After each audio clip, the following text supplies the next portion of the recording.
24 bin Nebi Mürsel dünyamızı şereflendirmiş, Allah Teala'nın emrettiği şeyleri yapmış, gönül huzuru ile cemal alemine ulaşmış.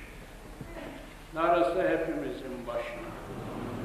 Görevlerini güzel bilmek, yerli yerince yapmak, bu yerli yerince yaptığımız görevler bizim gözümüzü açar, gönlümüzü paklar, dünyamızı da mamur eder, ahiretimizi de.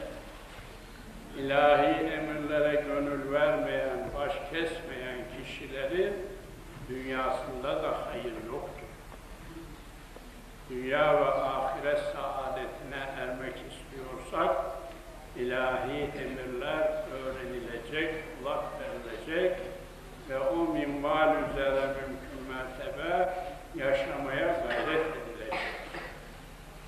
Biz bazı kardeşlerimize soruyoruz, Allah mı bizi daha iyi bilir, biz mi kendimizi daha iyi biliriz?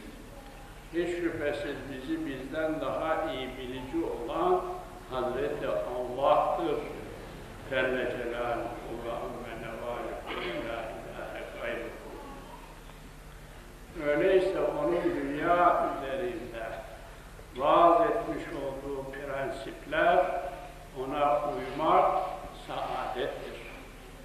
Ona arka dönmek,